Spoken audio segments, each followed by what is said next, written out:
You are listening to Over and Back's Basketball Mysteries of the 1970s. Today's mystery is, who were the pioneers of women's pro basketball? Hello, and welcome back to Over and Back Classic NBA Podcast. I am Jason Mann, and my special guest today, she is the author of Mad Seasons, the story of the first women's professional basketball league, Karra Porter. Welcome to the show. Oh, thanks for having me. So, what made you become interested in the story of the WBL and made you want to write a book about the league? Well, I ran across a piece of memorabilia. I think it was a media guide, and was just kind of leafing through it, and I was seeing some names I recognized, like Nancy Lieberman, and I was saying, I had never heard of this women's professional basketball league, and I thought, I wonder why I've never heard of that. Of course, frankly, even the NBA wasn't usually broadcast a lot in Kansas where I was growing up, but still. And so when I tried to do some research on it on the internet, I still couldn't find anything on it.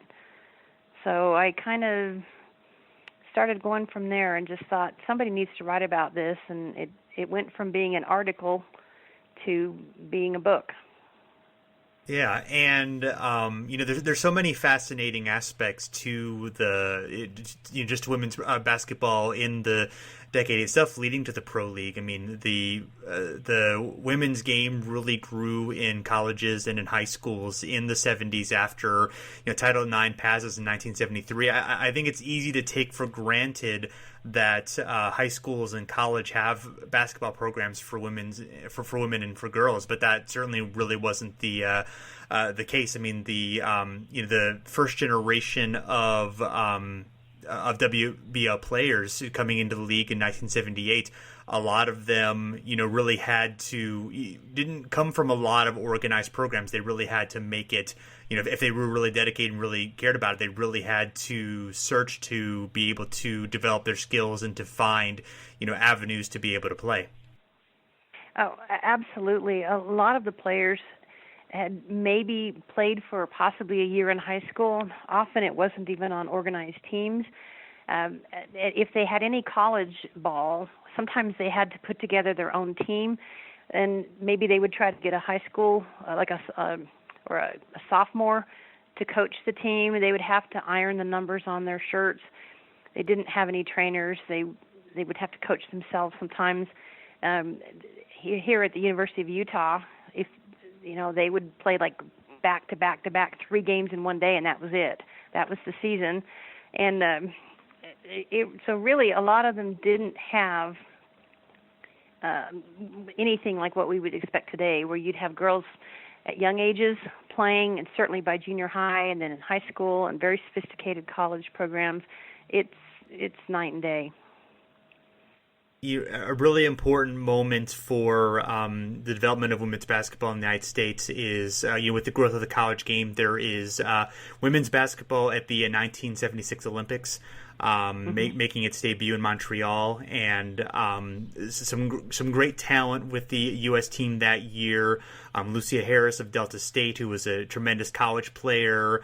Also Ann Meyers, who was from UCLA, Nancy Dunkel, a very young Nancy Lieberman, Pat Head, later, of course, Pat Summitt, the late great coach for University of Tennessee. So a lot of talent going on there. The U.S. women get a silver medal against the Russia. The USSR was just a tremendous powerhouse in women's basketball, really ahead of the curve on that, and had some tremendous players. But that was definitely a great showing for the United States team, and was I think part of the genesis of showing that there was something that could be culled here and developed even further. Right, the United States had actually shocked everyone by doing well enough to even qualify.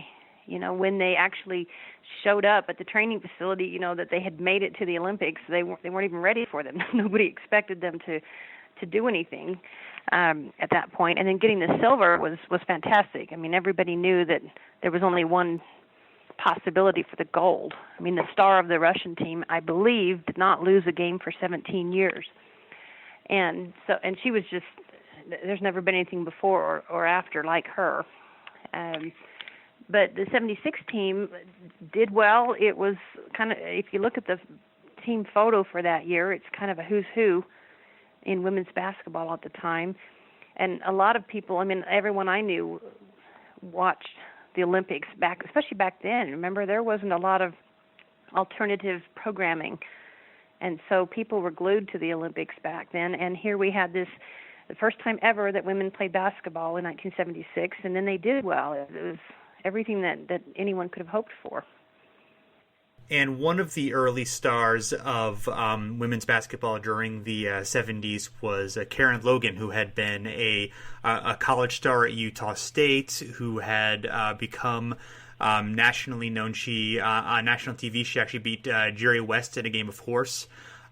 She also barnstormed with the All-American Redheads, who were a traveling women's barnstorming team, actually had been famous for quite a long time. Yet despite that, was not a nationally, had some national success, but certainly, if she had the skills that she had and she'd been a household name. She talks about, I don't know how many years I've spent shooting alone in gyms. I can't think of a woman in my sport who has made anything of herself, kind of showing her to be a bit dispirited about the situation at the time, but was one of the was able to kind of be one of the stars that sort of spearheaded the initial formation of the WBL. Bill Byrne, who was the founder of the league and had been a World Football League executive. What was kind of the genesis behind forming the WBL? Well, Bill Byrne was, entrepreneur, I think is the word he preferred. Yeah. And he just always had something going. I think I'll try this. I think I'll try an alternative football league. I think I'll try an alternative softball league. And he was aware of Karen Logan, and a lot of people were actually at the time. She was really pretty well known. I mean, her horse game against Jerry West, was supposed to be reminiscent of the Billie Jean King, Bobby Riggs game that had an enormous audience, including my family, and it had been a big deal. And she had actually been profiled in Sports Illustrated, who just said great things about her. James Michener, who of course is a famous author, he actually did a piece on Karen Logan for a magazine, and had all of these fantastic things to say about her. She was just tremendous. And of course, Bill Byrne would have to reach out to Karen Logan. Anyone would have to, if he wanted to form a league. There had been an attempt a little earlier, like a year earlier, in 1977. It didn't go anywhere. So Bill Byrne thought, you know what? I'm going to try this. He figured with Title IX, a lot of girls were going to be playing, and he was right about that. The numbers were skyrocketing. And so he thought, you know what, women's basketball, this may be the ground floor. So he, even though most of his friends thought he was nuts, he went for it. And so the league formed with 8 franchises, cost $50,000 per team, debuted in 1978, 1979, the Iowa Cornets, the New Jersey Gems, Milwaukee Does, Chicago Hustle, Minnesota Phillies, Dayton Rockettes, New York Stars, and Houston Angels. One early issue is that some of the top players of the time, Lucia Harris, Ann Meyers, and Carol Blachowski, they opted not to join the league. The 1980 Olympics were looming, and a lot of the players wanted to keep their amateur status for that. Of course, eventually the United States boycotted those Olympics, but that wouldn't have been known at the time. And it's sort of evident early on that the league sort of lacks organization and that the owners lack money, but the league did begin with all the teams intact from the beginning to the end of the season, which would certainly be an accomplishment for the league in future seasons. And a couple of the top players for the first season were Rita Easterling, who was MVP, played for Chicago, and Molly Bolin of the Iowa Cornets, who was Machine Gun Molly, known for her amazing scoring outbursts. What were some of the things that stood out about those two or anybody else in the first season? Well, and they were lucky, I think, to get through the first season. They kind of had to scramble a little bit with one of the franchises. But really, that first season, I think, was a relative success. I mean, they did get some grief for the names of some of the teams, that, like you just read off, the Does. Of course, that was supposed to be a play on the Bucks. You know, they were in Milwaukee, and the Houston Angels and the Hustle, and some women were kind of offended by the names because they would say, "Well, what are you doing? Why are you giving these feminine names to the team?" And they had trouble selling tickets to women, interestingly, during that period. But the first season itself was really a pretty good one. I mean, Rita Easterling, who was very fast, just kind of a little buzz around the court, and she's someone who could score. You know, she could do 21 assists in a game, no problem. She was very respected. She got beat up a lot. The other teams they knew who to focus on sometimes. And Molly Bolin, Machine Gun Molly, the Washington Post gave her that name because she would shoot early and often, and she had uncanny accuracy. It was amazing. She could just shoot from anywhere. Yeah, there's a great highlight reel on YouTube. One of the very, very few footage of the WBL of one of her great scoring games that I recommend anyone listening to this check out, because it's really impressive to see. Her just had a great form, and clearly was a great shooter, and and a great scorer, and a pretty exciting player in the league. She was co-MVP in the second season of the league with 32.8 points per game. So obviously quite a gunner, and it seemed like the quality of play was pretty strong, really throughout. But the shooting percentages were pretty similar to what was happening in the NBA. You might expect with organized women's basketball on a large scale being still fairly new, it would take a while to develop talent, and that certainly would be the case in some respects. But certainly there was some great talent there, and some great. It seems like there was some great play in the league, especially in the first season. Did you have access to any footage of the league when you were writing the book? Have you been able to see very much? I do. I have several games. My research was pretty extensive, and so I got film from WGN, and I got home video. Even still, I probably only have maybe a dozen games. I mean, I do have some of the key games. Interestingly, I just lucked out and got some of the more controversial games. For example, the one where the Chicago coach attacked the referee and the fans mobbed, then rushed out onto the court. I ended up with that game. I ended up with the very last game, the championship game. So I've got some good ones, and I have some of Molly, and it is a sight to see. And of course, if you've read the book, then you know how her career was turned against her. She really seemed to pay a price for all the players. I mean, dealt with all these, this terrible travel accommodations in a lot of cases, and late payments, and just suffering a lot of difficulties in just being a professional athlete, and all the travel, and just the lack of money that was there. And then she really you really detail her life, her time very well, and talking about her career being used against her in that divorce case, unfortunately, and kind of how it tore her family apart, and how the justice system used in a very sexist way against her, being more having the more traditional career at the time, being away, and the way that was used against her to take the custody away from her, was very unfortunate. It was very interesting, and it turned out to be a hugely important case in Iowa. But and I have the trial transcript of that. I was able to get a hold of Molly's lawyer, who, with Molly's permission, gave me the entire court file.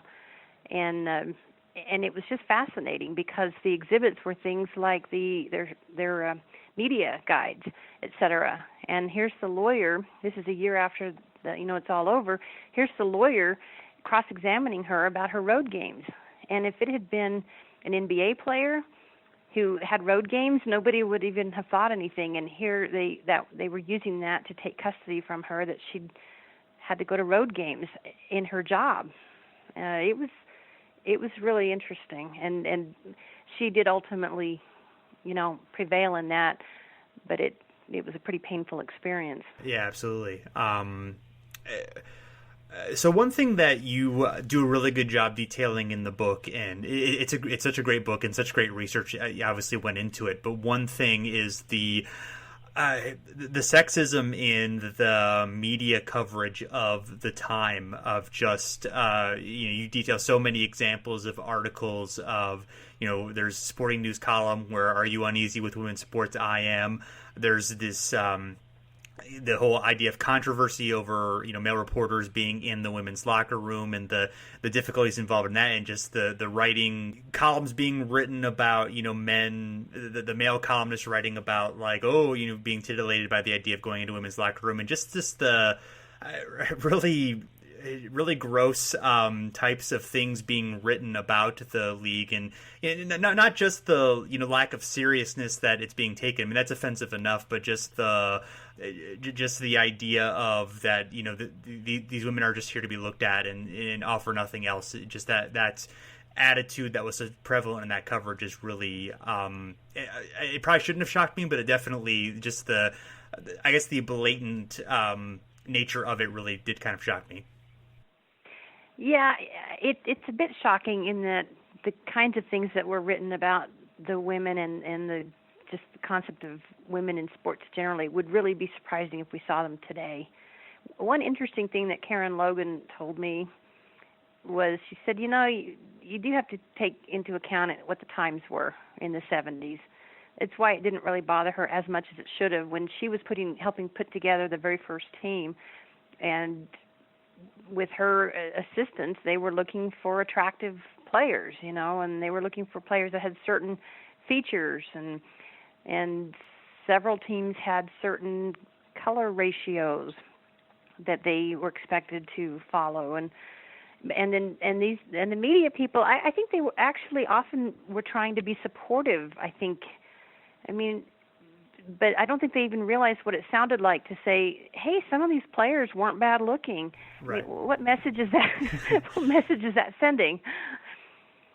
Yeah, right. That's a good point. I mean, not a lot of it is necessarily negative and intended to be negative, but it's obviously just the attitudes are in many cases still not good, but at least people, I think, know better than to be that blatantly sexist in writing today, in sports writing and other things. One of the things I mentioned in the book was about a fan that had sold a collection of his photographs. I think he had front row seats online, and I actually was the person that purchased those.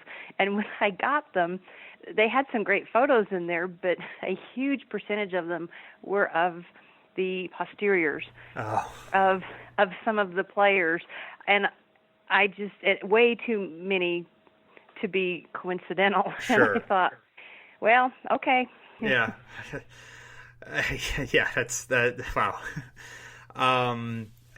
So you mentioned, one issue that the league definitely, there was some complaints, is the idea of promoting, particularly the white players ahead of a lot of the black players in the league, and the way that the top players like Janie Fincher, or women who were white and who were blonde and considered attractive, who were promoted. There was certainly frustrations with that among a lot of people. Just the idea of selling sex in the first place, and why can't it be about the the talent of the players in the league, but also just obviously the league conceding sort of the reality by who it promoted, and it reminds me of sort of the early years of the NBA. Honestly, I mean, obviously, it took a while for the NBA to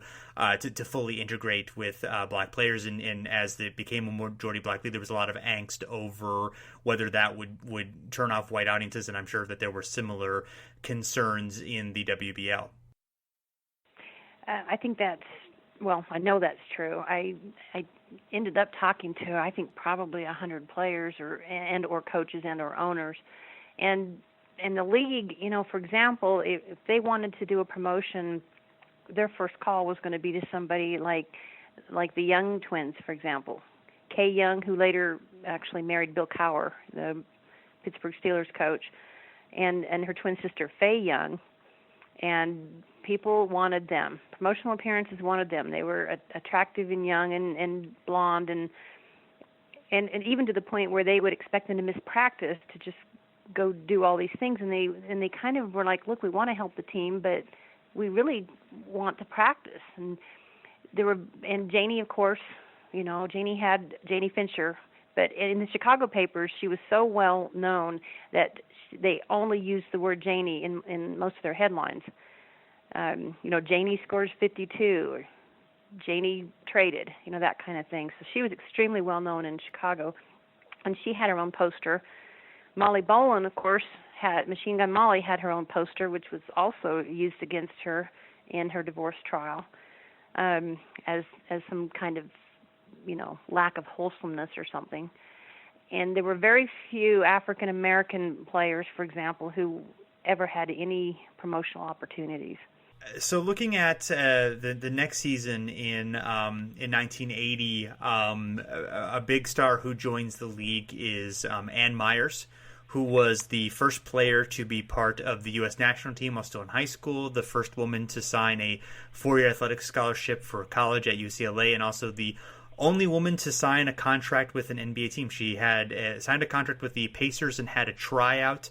In 1979, it was really a subject of course, a lot of interest in the unusual event for her trying out for the team. And it was definitely something, I read her book as well, and it definitely seemed like a situation where she legitimately thought that she had a chance to make the team, but it turned out to, she was cut on the third day, and she felt sort of that she didn't necessarily get a fully legitimate shot at making the team. And there was definitely a lot of criticism from a lot of people, of course, within the NBA itself, and even within the WBL, which had was still in its infancy, and a lot of the players felt that this was detracting from what they were doing in the WBL.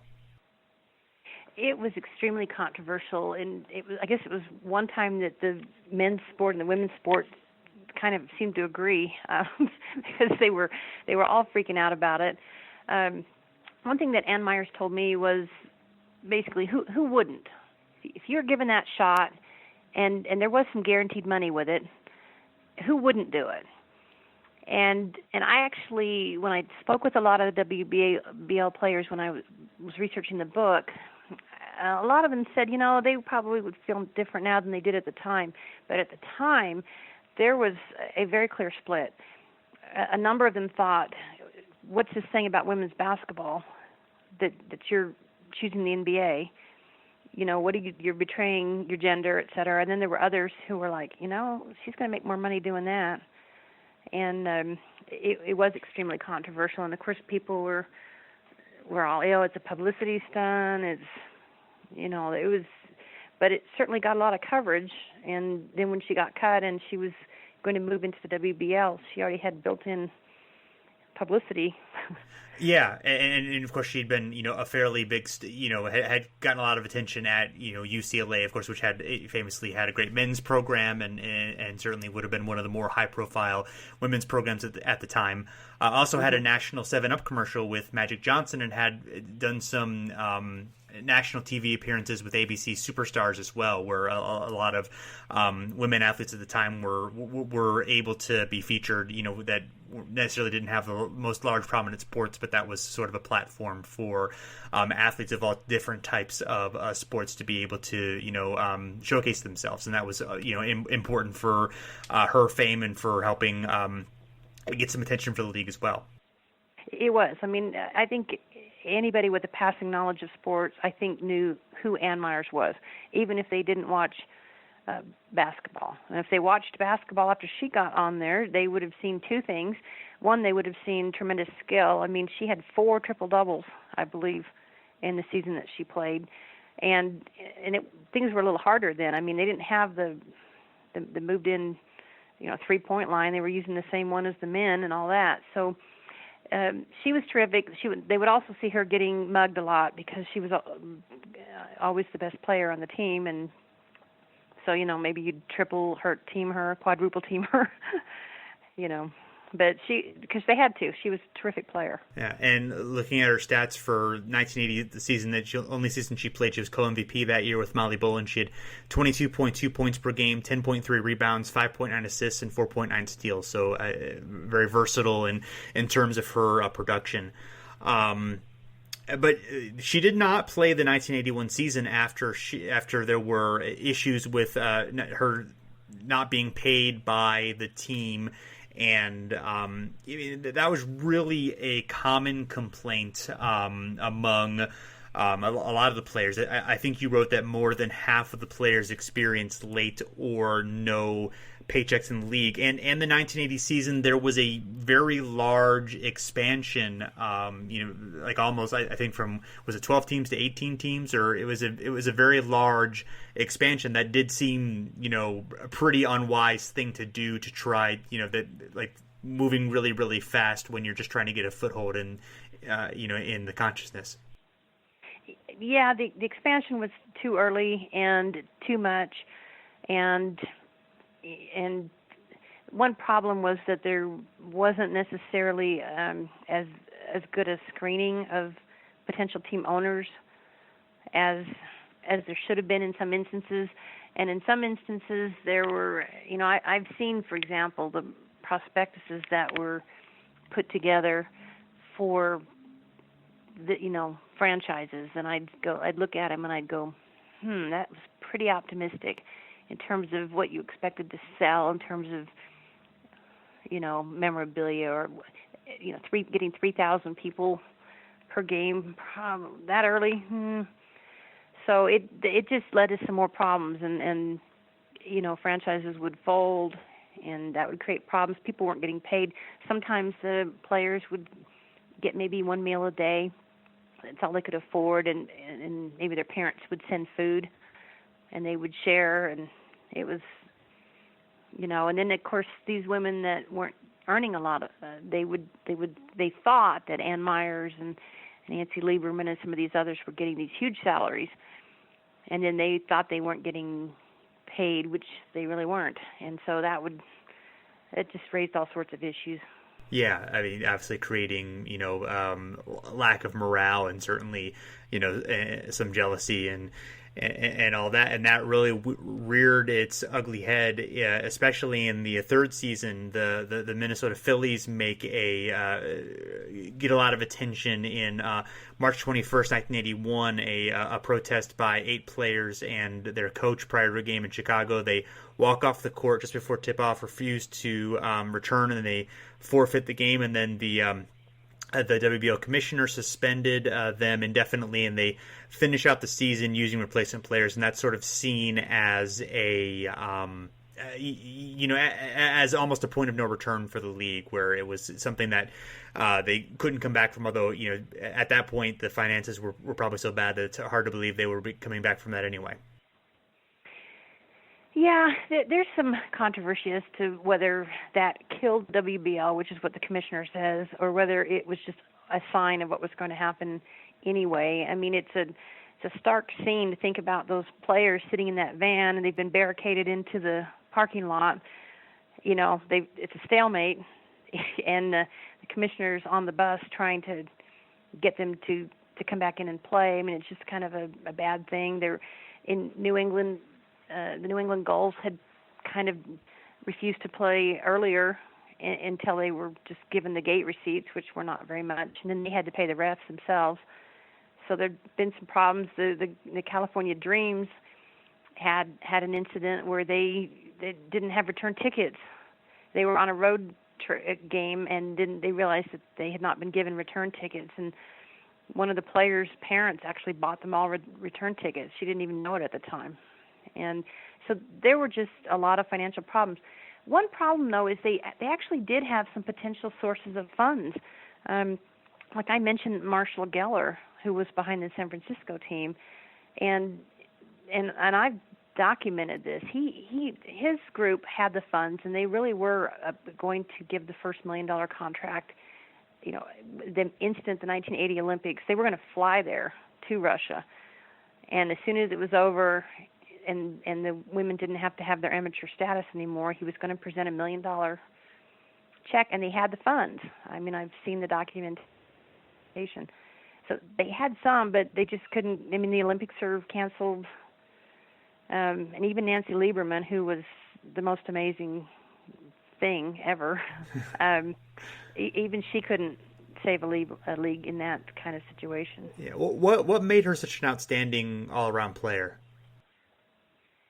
You know, maybe it's because of the street ball or whatever she played, but one thing that was remarkable, I mean, I read literally hundreds, if not thousands, of media accounts. I read letters to the league. I read everything, and it was just a different world when they were talking about Nancy Lieberman. You'd have some sports writer who either had said really kind of rude things about the league or would refuse to go to a game. Sometimes they would just put in the column, "I will not go to a women's game," and they would just write that in there. And all of a sudden, when they had a chance to see Nancy Lieberman play, it was amazing. It was like, holy cow, that woman could play. And she was, I mean, I have a theory that, I don't know if it's right or not, but one thing that Nancy Lieberman did was, and I'm quoting someone now, but she played like a man, is at least what they were saying about her at the time. She played aggressively. She was extraordinarily talented. She was quick. She would do clever things. I mean, she would do things that women had never done before, that now are common, but the redirect or a little bit of the trick pass. A lot of women had never even played basketball, in an organized fashion just a couple of years earlier, and here she is doing behind the back or doing, look right, pass left, things that are just expected today, but it just blew people's minds. Yeah, it seems like the league, was shut down right at the point in which there was really, obviously Nancy Lieberman being the prime example, but some really great talent, coming into the league. Karol Blazejowski and others really were adding some potential star power to the league, and if they'd just been able to hang on and been able to just give it a few more years, or you'd have more realistic expectations about finances or what have you, it may have been, the league may have been able to survive. At least it seems that way. I think that's true. I think that you had to have enough owners that could bear the losses, because you were going to have losses, right? I mean, I've read histories of the early NBA or of the ABA, or they were going to have losses they needed to bear, and they just couldn't do enough of it. I mean, and even the owners that tried, sometimes it was taken out of their hands. I mean, George Nissen, the owner of the Iowa Cornets, which was a great franchise, and then he has to essentially ends up giving up his team, because when he's over in Iran, there's a coup, and the people he's working with are executed, and he barely gets out of the country alive, and that caused him enormous financial losses, and he basically had to give up the Cornets. Who would expect that? Somebody like the Blaze, they could have gotten. I mean, Karol Blazejowski. If they'd had more time, they would have had some really awesome teams. What are some of in doing the research and writing the book, what are some of the most fascinating stories that you were able to write about? Well, and some of them I've mentioned. I thought Molly Bolin's was fascinating. I personally found interesting the whole history of the women's ball. I mean, it may not seem interesting, but it took me a lot to piece together how did they even come up with the women's basketball? Why is it that size? What are the differences? It's just an interest. I mean, to me, that was one of the most fun things that I did, was interviewing those people about the baby ball, as they called it. And eventually that ball became the ball that was adopted across women's basketball at all levels. It took a while. It took a few years for that to really happen. And there was a lot of controversy over the idea of just playing with a smaller ball and what that said about a lot of the women feeling like, oh, it makes us seem inferior by playing with this ball. And it was interesting because I will bet you that most people have no idea that the reason that we have the women's ball today is because of the WBL. They were looking for something different, and Bill Byrne was persuaded that smaller hands, smaller ball. There you go. And but it was controversial with women. But one of the things that I think Karen Logan pointed out at the time was, well, wait a minute, we have different, I can't remember if she said shot puts or discus or golf, whatever she was pointing out. Tennis, the lines are different. We already make adjustments for women's physiology, and why not with the ball? But it was still a very hot topic.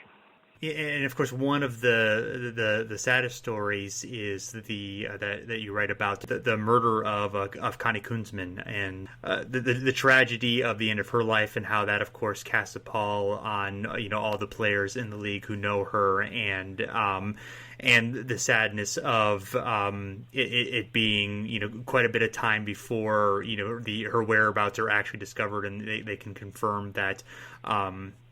Exactly what happened, and just what a what a tragic event that really was. It really did. It was something that was mentioned by a lot of the players, whether they were on her team or not.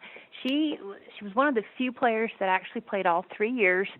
She had just kind of this gregarious, friendly personality, so everybody knew her and liked her.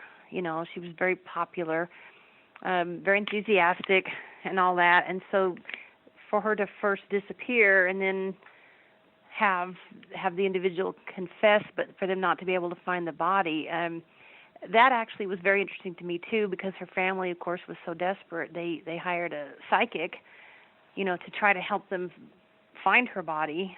And here's the team for quite some period of time wondering, what's happened. I had more than one of them mention to me that when they knew that she supposedly had been murdered, they couldn't find the body, and then they would hear noises in their apartment or something, and they would freak out. It was very sad, and she was mentioned by many people as somebody they remembered, and how horrible it was with what happened to her.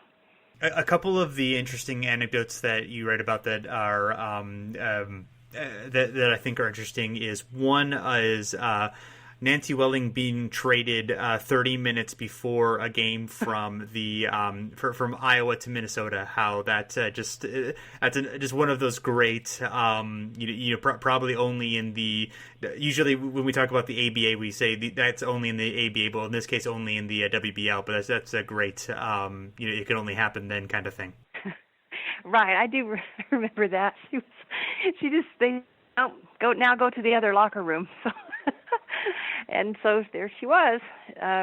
Those things were nutty. There were a few other things that are just kind of nutty, like how the owners of the Houston team totally freaked out when they found out that one of their key players was pregnant, and she's like, "That's okay, I'm okay." And they were like, and they made her sign this this big long statement that she wouldn't hold them responsible for anything, and then they still wouldn't play her because they just couldn't figure out what to do with the pregnant player. And there were some funny stories like that. Yeah, there's a New Jersey player who when they didn't have the money for her, she went up to the ticket booth and got her $300 that way.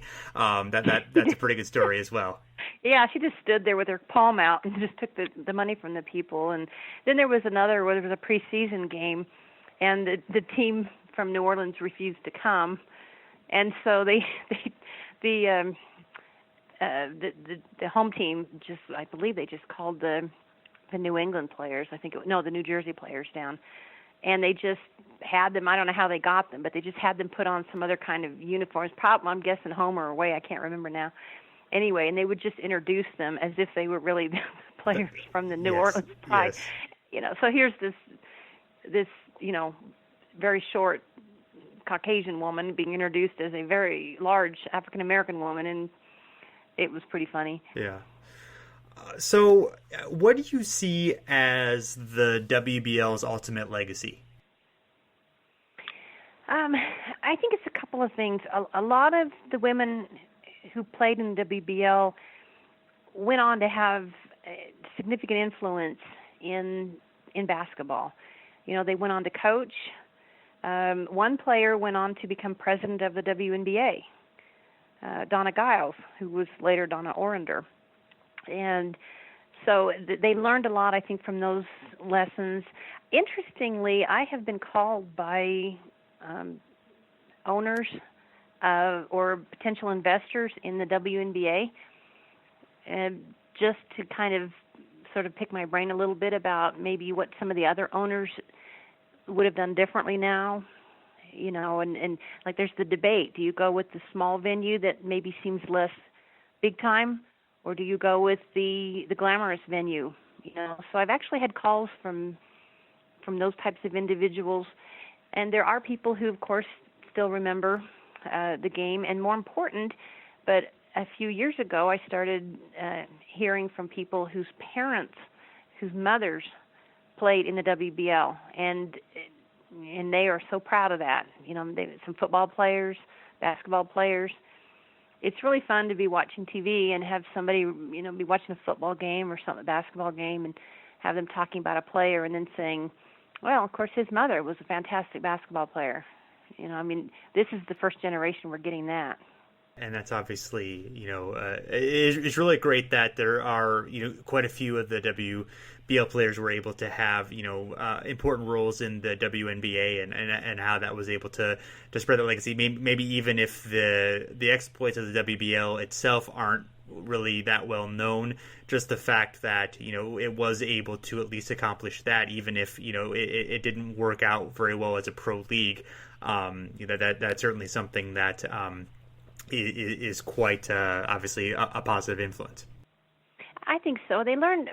The people learned a lot. A lot of the people involved with that league went on to even coaching in men's leagues and things like that, and they did learn things like what rules maybe should be adapted for the women's game, or they just learned a lot. And of course, the ball is a lasting legacy, and I think it may not have lasted very long, but I think it did have an impact, and I think it made things better for women's basketball.